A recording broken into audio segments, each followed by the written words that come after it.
Hello friends, स्वागत है आपका मेरे इस YouTube चैनल में जिसका नाम है हिरेन सर।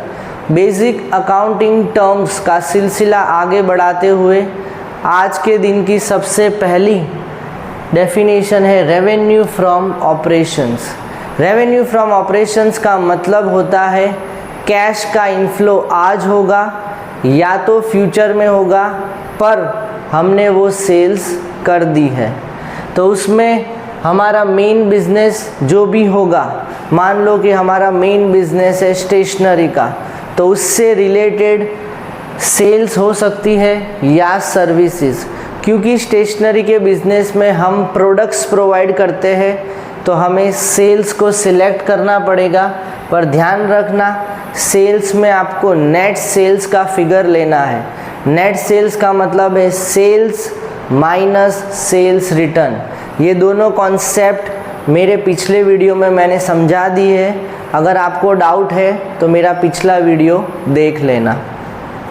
नेक्स्ट आता है गुड्स।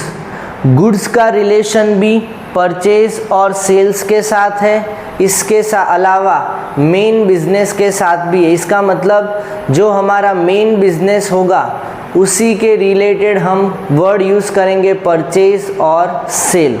एग्जाम्पल, हमारा मेन बिजनेस यहाँ पे मैंने लिया है इलेक्ट्रॉनिक्स स्टोर, तो इससे रिलेटेड हम पहले परचेज करेंगे। यहाँ पे लिखा है टीवी, फ्रिज, एसी, और फिर जो चीज़ हमने परचेज की है उसी को हम आगे सेल करेंगे हमारे कस्टमर्स को। चलिए अब हम पढ़ने वाले हैं स्टॉक और इन्वेंट्री।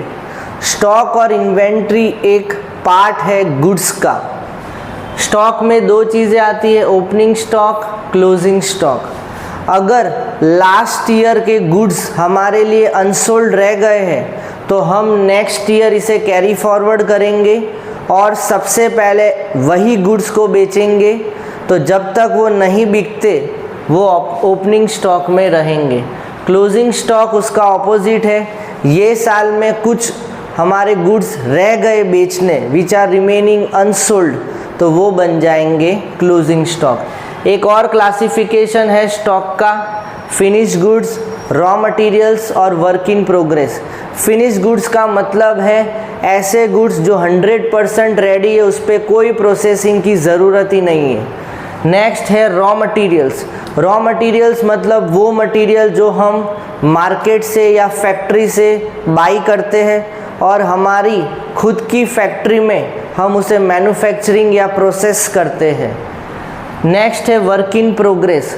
कई बार ऐसा होता है कि हमारी फैक्ट्री में 50% काम हो गया है, 50% काम अभी भी उस गुड्स पे बाकी है, तो उसको हम क्लासीफाई करेंगे WIP यानी कि वर्क इन प्रोग्रेस। नेक्स्ट है ट्रेड रिसीवेबल्स। ट्रेड रिसीवेबल्स का मतलब होता है कि हमें किसी से पैसे लेने बाकी है क्योंकि हमने पास्ट में उसको क्रेडिट सेल्स किया था। क्रेडिट सेल्स का मतलब उधार में बेचा था, तो यहाँ पे मैंने लिखा है क्रेडिट सेल्स से रिलेशन है। और इसमें दो चीज़ें आती है ट्रेड रिसीवेबल्स में, डेटर्स और बिल्स रिसीवेबल्स। अगर हमको सामने वाले पे भरोसा है तो हम उसे क्लासीफाई करेंगे डेटर्स में। अगर वो पर्सन हमारे लिए स्ट्रेंजर है तो हम एक बिल बनाएंगे और उसको बोलेंगे कि भाई इस पे साइन कर, और फिर वो बिल हम हमारे पास रखेंगे, ड्यू डेट पे उसको कॉल करके उसका पेमेंट मंगवा देंगे। नेक्स्ट आता है ट्रेड रिसीवेबल्स का ऑपोजिट ट्रेड पेएबल्स। तो यहाँ पे रिसीवेबल था, यहाँ पे पेएबल, यानी कि हमें जिसको पैसे देने हैं उसको कहते हैं ट्रेड पेएबल। यहाँ पे भी यहाँ पे ट्रेड क्रेडिट सेल्स था तो यहाँ पे क्रेडिट परचेज है, मतलब हमने किसी और के पास से उधार पे परचेज किया था। इसके एग्जाम्पल से क्रेडिटर्स और बिल्स पेएबल। अगर सामने वाले को भरोसा है हम पर तो वो कोई बिल नहीं बनाएगा, हम ऐसे लोगों को रिकॉर्ड करेंगे क्रेडिटर्स के नाम पे।